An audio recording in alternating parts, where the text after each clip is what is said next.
Hey guys, it's Kovu. Welcome to my YouTube channel again. Today we are doing the mental health side of the health check, well check.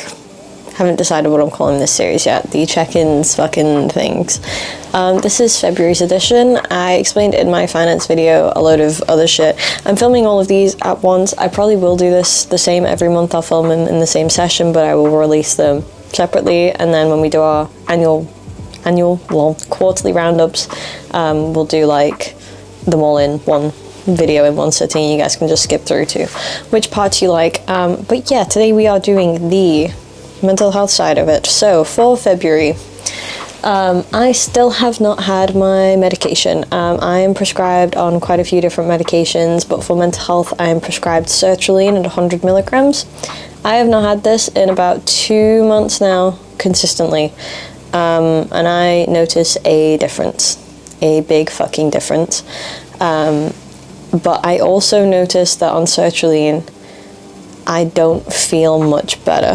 The sertraline definitely helped, like, make this go from, like, this to, like, this. So it's, like, less of a neon boom. It's more of a neon boom type of thing.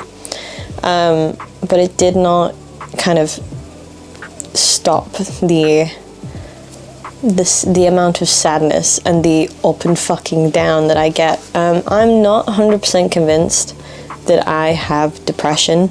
I am medically diagnosed with anxiety and depression. I do have some neurodivergence shit as well, but I don't want to bring that into this. I know that is part of mental health, but people on the internet get so fucking weird about people with those kind of things, and I just don't want any part of that. So I'd rather focus on kind of the anxiety and depression side of things.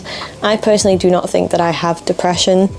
I think that it's probably more related to that. But the symptoms that I show link a lot to depression. Therefore, I've been diagnosed with mixed anxiety and depressive disorder. I've had standalone anxiety since I was 13. 12 or 13, it's some time around that age. Basically, the start of high school, I got diagnosed, and it's just continued and persisted since then. I have attempted on my life 3 times in my lifetime, seriously. Like proper full-on attempts 3 times, and I have had constant thoughts about it for the past 3 years, which is why I got diagnosed with it last year. I did get diagnosed at 18 with depression, but I refused the diagnosis, which many people think you can't do. If you don't want to accept a diagnosis, you do not have to accept that diagnosis. But this time around, I just was like, fuck it, because I don't know what's going on with me at the minute. There's too many things. So at the moment, I have those diagnoses, and that is the medication that I'm supposed to be taking. I have not felt great.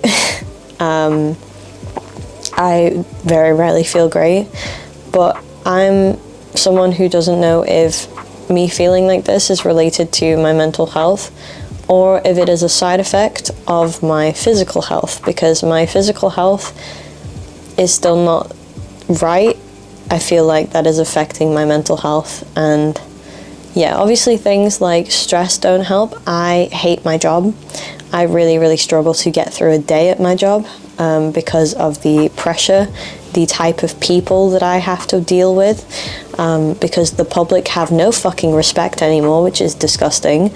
Like, it's a lot in one job, and I am not someone who is built for a job like that. I think that I would be much more suited to a back office type of job, where I am not customer focused anymore. I love working to help people. However, when those people are consistently rude, and it is 90% of the customers that we get are just rude and awful for no reason, I don't care anymore. And that is something that I really hate. I don't like that I'm not caring about people anymore, because I'm someone that has a lot of sympathy for people and cares a lot. I have a lot of emotion to give. And the fact that when I'm at work, that's the last thing I want, is to care about someone. It makes me feel like an awful person. So I don't think that helps with the mental health side of things. Some things I'm trying to do to help that, is try and move on from that job, really. to get a different job. The issue is my assets and my skills, the things that I'm qualified to do, are all front facing. I don't have any qualifications for back office work, which sucks.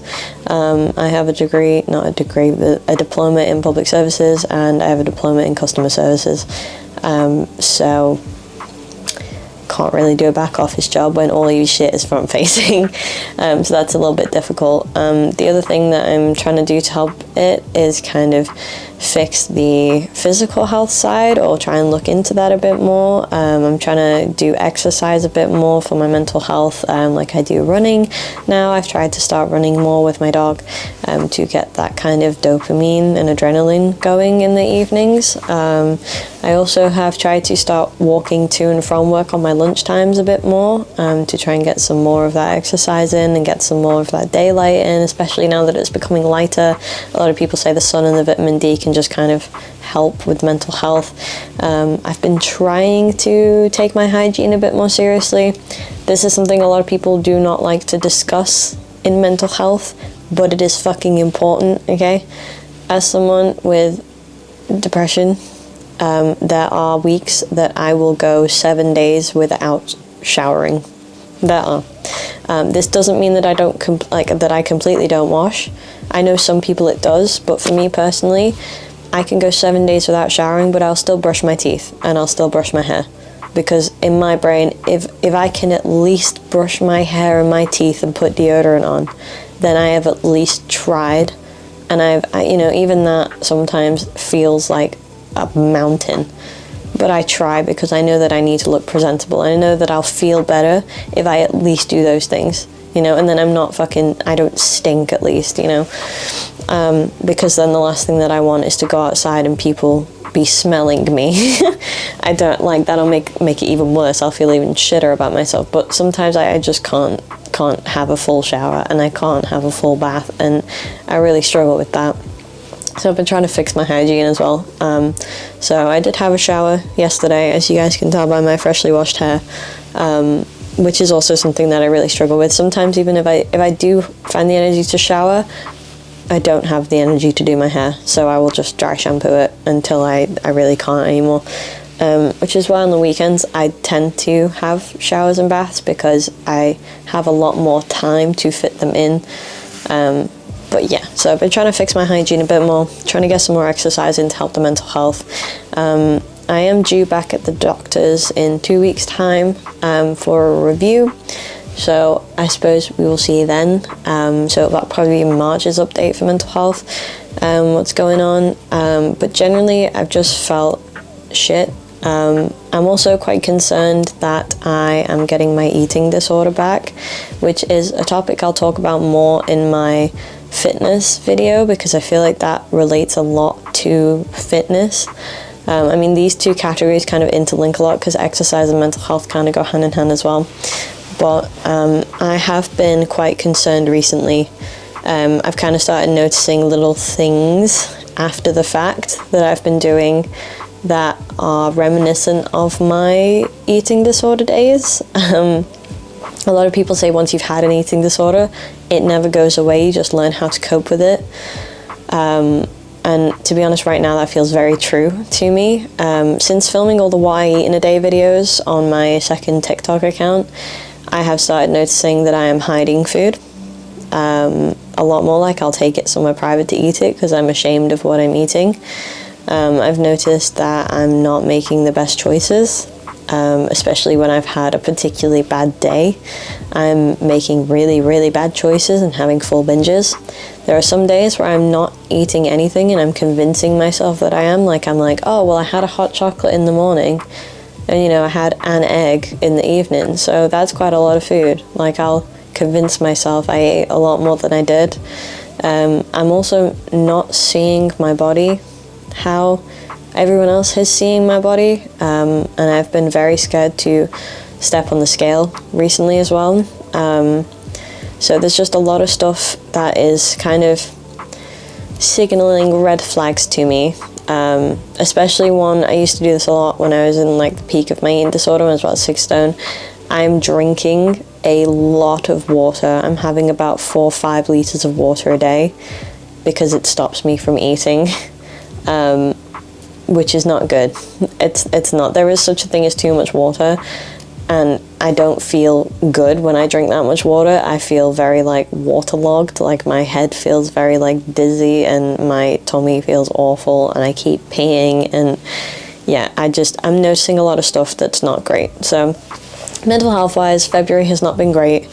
Steps that I'm going to try taking in March: go to the GP, discuss these things, try and raise the concern of going back to the eating disorder. My therapy is technically starting in March, I think.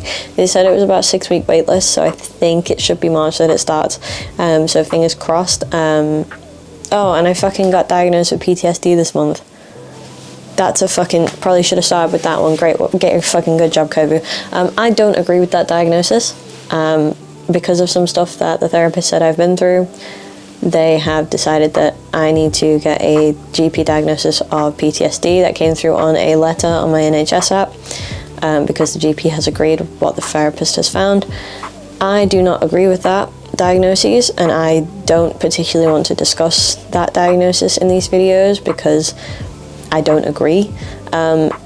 Depending when my therapy sessions start, I might decide to talk about that, but I don't think that what I have been through warrants PTSD, if that makes sense.